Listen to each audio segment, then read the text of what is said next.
बस्तर के नक्सल प्रभावित क्षेत्रों में ग्रामीणों का मुख्य आय का स्रोत यहाँ की खेती किसानी होती है। अधिकतर यहाँ के ग्रामीण खेती किसान पे ही आधारित है, लेकिन प्रायः देखा जा रहा था कि उनके खेतों तक पानी नहीं पहुँच पा रही थी, जिस वजह से कई किसान ग्रामीण पलायन के लिए मजबूर हो गए थे और लगातार पलायन का दौर जारी था।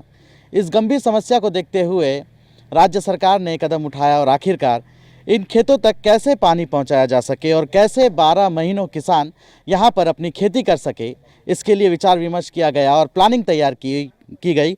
और आखिरकार हम आपको बता दें कि दंतेवाड़ा जिले के घोर नक्सल प्रभावित क्षेत्र बालूद पंचायत में सौर सामुदायिक सिंचाई योजना की शुरुआत की गई है। दरअसल इस सिंचाई योजना के माध्यम से लगभग 65 से 70 किसानों के खेतों तक पानी पहुंचाने का काम प्रशासन के अधिकारियों के द्वारा किया जा रहा है और बखूबी यहां के किसान इस पानी पहुंचने के बाद खेती किसानी भी कर रहे हैं। इसके बारे में ज़्यादा जानकारी के लिए हम बात करेंगे यहाँ के अधिकारी से। वे बताएंगे कि किस तरह का ये कॉन्सेप्ट है और कैसे किसानों तक वाटर लिफ्टिंग के माध्यम से पानी पहुँचाया जा रहा है। सर, आपसे जानना चाहेंगे क्या कॉन्सेप्ट है जो ये सौर सामुदायिक सिंचाई योजना है? शासन की एक महत्वपूर्ण योजना है सौर सामुदायिक सिंचाई योजना। इस योजना अंतर्गत हम नदी नालों से पानी लिफ्ट करते हैं, लिफ्ट करके किसानों के खेतों में भेजते हैं। जैसे कि ये संयंत्र आप देख रहे हैं, इसकी कुल क्षमता 96 किलोवाट पावर है और ये दो अलग अलग पार्ट्स में है। कहें तो 96 किलोवाट का टोटल संयंत्र है हमारा। वो 19.2 एक संयंत्र और है हमारा जो तालाब में लगा हुआ है और शेष जो संयंत्र का पार्ट है यहाँ नदी में लगी हुई है। तो ये इस पूरे संयंत्र से हम 65 हितग्राही परिवार जो कृषक परिवार हैं उनको लाभान्वित कर रहे हैं। कुल 82 हेक्टेयर क्षेत्र सिंचित हो रहे हैं, सिंचित क्षेत्र हैं।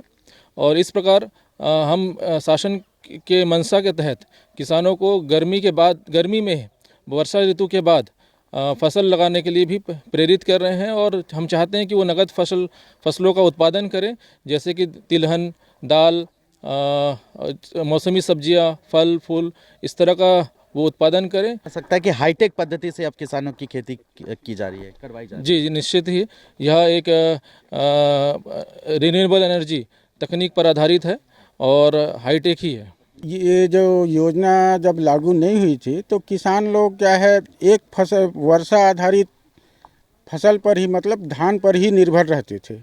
अब जब से ये योजना इस साल शुरू हुई है तब से किसान जो है बहुत ही खुश हैं और किसानों को हम लगातार प्रेरित कर रहे हैं, प्रोत्साहित कर रहे हैं कि आप फसल लगाइए, कौन सी फसल जो कम समय में अधिक लाभ दे और जल्दी से जल्दी तैयार हो। इस प्रकार से हम किसानों को प्रोत्साहित करते हुए इस साल पहली बार किसानों ने फसल लगाया है, वो भी 75 एकड़ में किसानों ने लगाया है इस बार पहली बार फसल, और लगभग 40 किसानों ने 75 एकड़ में लगाया है। अब इसको देखते हुए और जो किसान हैं वो भी लगाएंगे, तो उनको हम लगातार प्रोत्साहित कर रहे हैं। हमारे साथ यहाँ के किसान मौजूद हैं, उनसे बात करेंगे, उनसे जानेंगे कि अब उनके खेतों तक पानी पहुँचने के बाद किस तरह का फ़ायदा मिल रहा है और अब अपने खेतों में वे क्या क्या उगा रहे हैं। क्या नाम है दादा आपका? मेरा नाम चंद्रशेखर ठाकुर है। अच्छा दादा, ये आपका है? जी, हमारा ये कितना एकड़ में है? ये 4 एकड़ में। अच्छा, क्या लगाए हो दादा अभी? अभी हम मूंग लगाए हैं, धनिया लगाए हैं, उड़द लगाए हैं और चना लगाए। अच्छा, तो ये क्या पानी पहुँचने के बाद ही संभव हुआ है? जी, पानी पहुंचने की बात संभव है, बिना पानी का तो नहीं कर पाते हम लोग। अच्छा, इससे पहले ये नहीं लगाते थे? क्या लगाते थे पहले? इससे पहले हम लोग एक ही फसल धान लगाते थे। हाँ। उसके बाद ऐसे ही रहता था खेत। अच्छा, ये बताओ दादा, जैसे पानी नहीं पहुंच पाता था, किस तरह का दिक्कत जाता था गांव में? पानी नहीं पहुंचने से क्या है, अभी किसान तो हैं लेकिन बिना पानी का तो कुछ नहीं हो सकता है। इसलिए 12 महीना मतलब हम लोग कोशिश तो करते हैं खेती करने के लिए, लेकिन बिना पानी का हम कुछ नहीं कर पाते। इस वजह से क्या कई ग्रामीण भी पलायन करते थे क्योंकि कामकाज के लिए, क्योंकि अगर पानी नहीं पहुंच पाता था तो धान के अलावा और कोई साधन भी नहीं था कमाने के लिए? हाँ, अपने पास तो रोजगार बोलने से बहुत कम है, हर आदमी नौकरी नहीं कर सकता है।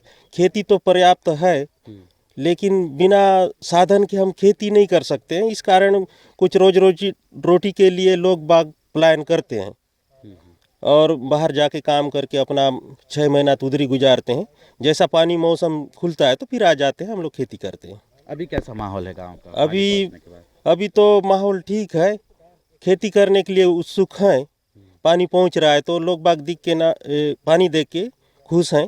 सभी क्षेत्र में लोगों को रोजगार स्वरोजगार से जोड़ने का प्रयास किया जा रहा है। उसी के तहत कृषि क्षेत्र में किसानों की बेहतर से बेहतर आजीविका संवर्धन हो, इसके लिए प्रयास किए जा रहे हैं। और ज़िले में जितने हमारे पेरेनियल वाटर सोर्सेज हैं, हमारी 3 प्रमुख नदियां हैं, इंद्रावती, डंकनी, शंकनी, उनके किनारे भी जो किसान हैं उनको 2 फसल लेने के लिए पानी की उपलब्धता हो पाए, इसके लिए कार्य हो रहा है।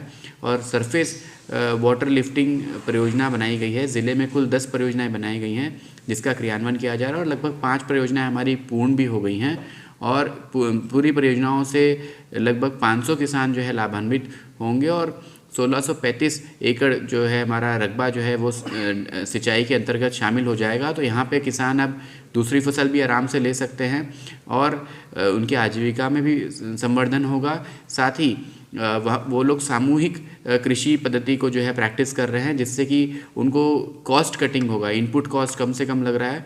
तो सामूहिक जो कृषि पद्धति है उसके माध्यम से वो लोग अपने पैसे भी बचा रहे हैं और सिंचाई सुविधा जो है प्रशासन द्वारा उपलब्ध कराई गई है ताकि किसानों की आय दुगनी और चौगुनी हो सके।